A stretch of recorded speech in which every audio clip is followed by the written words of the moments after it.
Hi there guys, Neil here to Italia Autos. Welcome back to another video on my channel. It has been a few weeks since I've done a video because I've been busy working away on the background on other stuff, so I haven't been bothering filming, unfortunately, which is my bad. But we're all back now, and today's video I'm going to be showing you a car that I have been given for free. Yes, I have been given it for free. No charge, nada, no money at all. So am I that much of an influencer now that I can get free cars? Woohoo! No, I'll tell you the full story once I've picked it up. It does look as though it is in a very awkward position to get loaded onto the car, so you'll probably join me in a few minutes when I've loaded it all up and I'm back at the services so I can have a quick walk around it.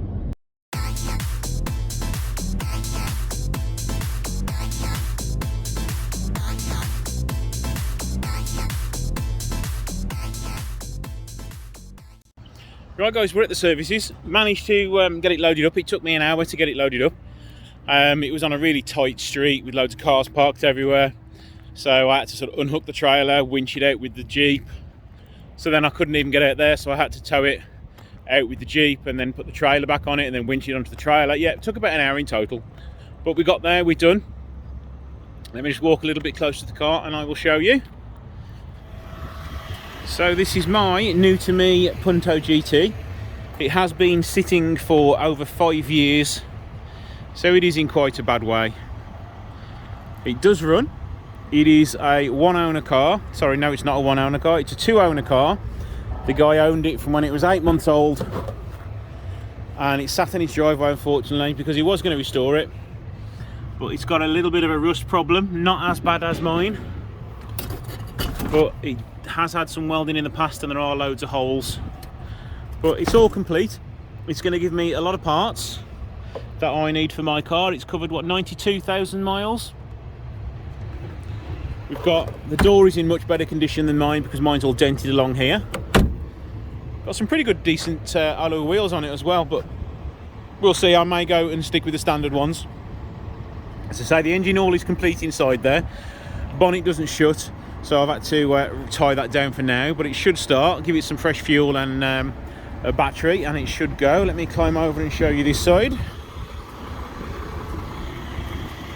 It's all complete. We've got all the side skirts in there as well. We've got all the door moulding.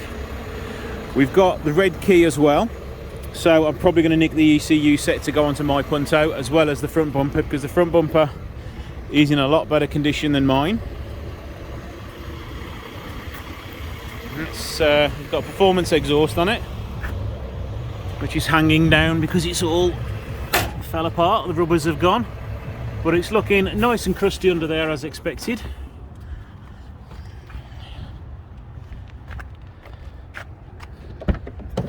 Let's have a look in the old boot if we can open it up.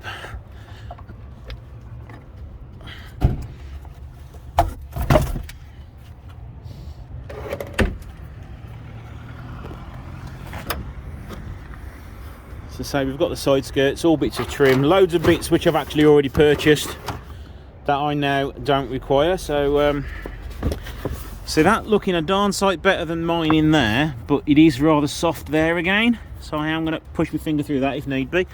I can't see that side, but we have got the original 6-disc changer in there as well, which probably will never get used anyway.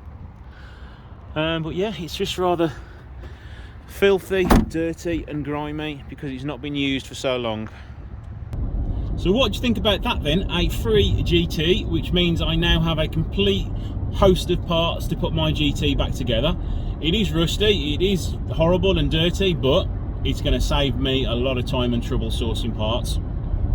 So now it's time for a massive round of applause and a thank you to Neil Chapman for kindly donating the car to me. It's a great thing that he's done for me and I do greatly appreciate it. It's going to come in very handy indeed. I have said that once the project is finished and I've had all the parts I could possibly need, whatever I sell on, I will give him part of the proceeds. So he's not going to totally lose out. So yeah, but we are going to be probably a few years away from doing that, but in the end we will do that and see it right for the massive favour he has done me. So I'm going to carry on driving home now. I'm going to get this car unloaded at work and hopefully I can enjoy the rest of my Saturday. All back now. Quickly threw a sponge over it, got rid of some of the green off it, pressure washed the engine bay. And that's a little bit naughty, but it's not going to be started for days anyway, and it's not been started in 5 years, so whatever damage can be done by pressure washing it, it ain't going to affect it. So let's give you a little walk around it again now. Now it's a little bit clear. Let's look a little bit more in depth and see how it is. Let's start by having a look under the bonnet. I'm missing this trim, so that's going to come in handy. It's got the K&N air filter, which I won't be using, but I have got an original airbox anyway. The expansion tank looks in better nick than mine. You've got the lids for everything. Looks like there's been a little bit of oil leak around the rocker gasket there. But everything is present and everything there I will use. We've even got a bracket for the airbox. Front wing is looking a little bit nasty all the way around here and all behind there. Still solid though. Got a bit of a dent up there. The sills, the crusty, I can push my fingers through in some areas, but it's definitely a lot more solid than mine, as in it's still got sills there. Quite like the alloy wheels, they look a little bit different. Rot again around here. It's starting to come through there. Here, fuel filler cap is all fine. Obviously the rear brakes are corroded. Can't really see much behind there at the minute, to be honest. So we'll just have to pass on that. Let's have a little look underneath it now. We've got something growing out of it there. So you can probably see underneath that better than I can. So I'm looking on the screen to see that now. Onto this side. Rust through here. Again, rust all the way around the arches. The sills. Oh, we've got a hole there. Another bit of a hole coming there. So yeah, this would have wanted sills on it anyway. Rust around the wing again. Can't really see much in there. It's got aftermarket springs on it, but they're probably going to be no good after it's been sitting for so long anyway. Now on the interior again, this seat's all loose anyway. So we've got holes. So the floor pan at the front is actually worse than mine because I've got no holes there. Gone all the way up there again. It is wet inside because I cleaned the inside of the doors off. We've still got some floor pan there, but that has been welded at some point. Onto this side.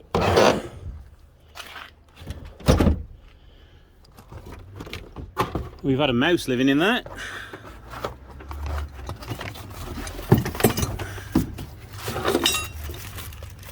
The other air filter bracket, yay. Again, more welding at the back here, hole in the floor there by the seat mounting point. Can't really see anything more behind there until I clean the interior out. And yeah, you definitely has something living in the front of it. We've got the original stereo, but missing loads of buttons. In the glove box, we have got some goodies, but what, I don't know. Nuts, bolts, more nuts and bolts, more up there. Headlining is covered in cobwebs, but it's all there. It's quite clean actually.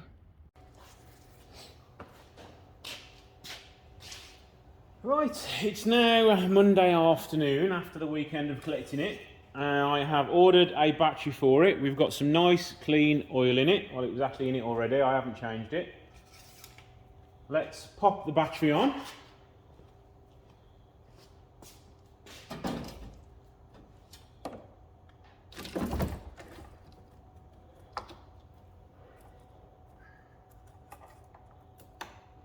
We have life. I've heard it just click into life there. Let's just see what's going on the dash.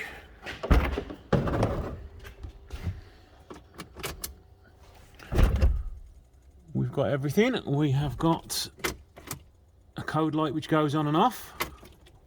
So what I'm going to do, I'm going to remove the fuel pump relay so we can crank the engine over, see if it turns okay, get oil circulated around the engine, see if there's some fuel coming through. And then, hopefully, remove all these dead spiders, it will start. Not too bad a shape. Remove this one as well because I can't remember which one's which. I know one of them's a fuel pump.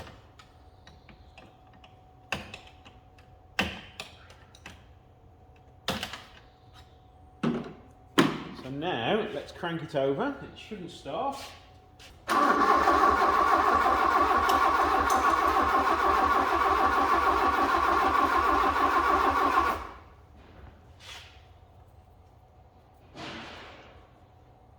Yep, we have oil now at the top of the engine, so the oil pump's okay. Oil pump even. We've got an ABS wire loose down here, which is pushing a belt. Not going to cause any damage for now. Let's pop these relays back in.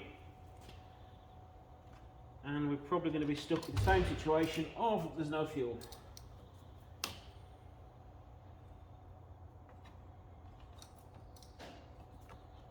So we've got the relays back in now. Let's crank it over and see if it starts.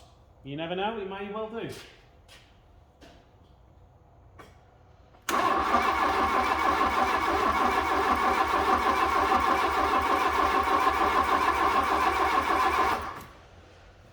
not starting.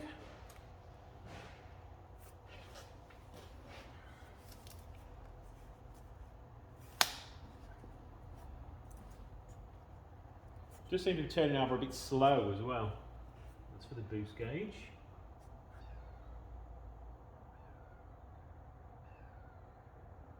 Let's grab a spark plug tester now.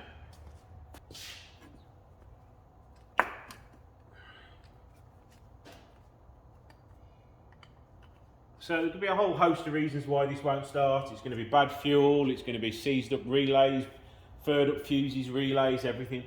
So you may not have any luck in starting it, to be honest. We've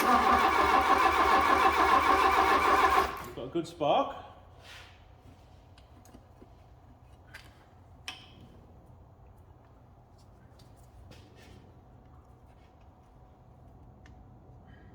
See it flash if it's working.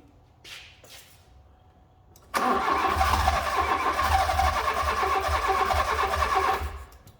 kind of want to start, but the noise light isn't flashing.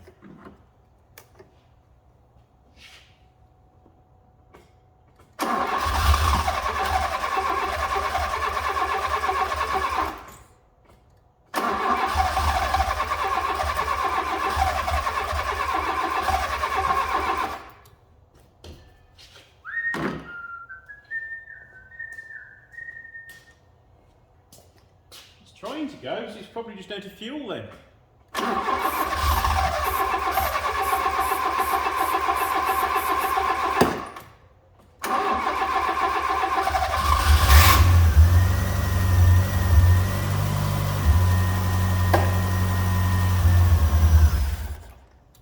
Oh, the going was so good as well. That sounded pretty good considering it's not been started for so long.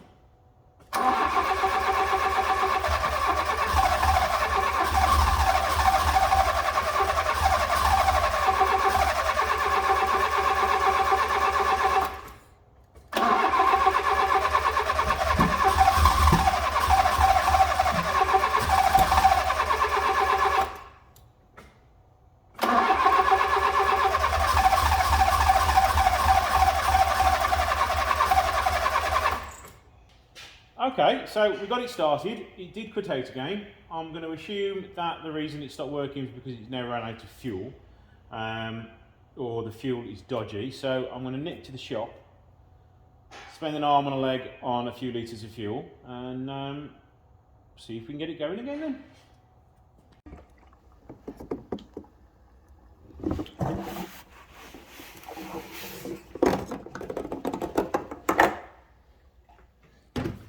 Right, we now have about £25 worth of fuel in it.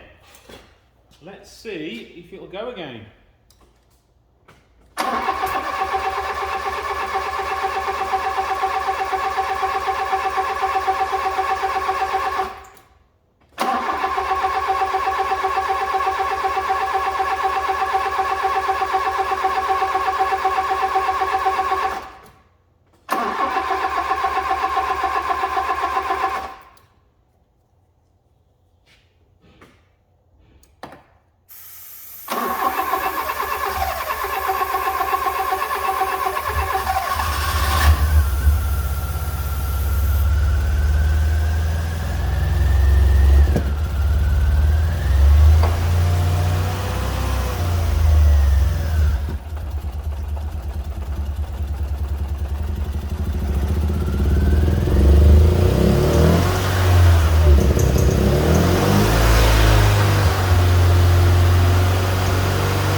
So we now have a running pretty sweet GT, so pretty pleased with that.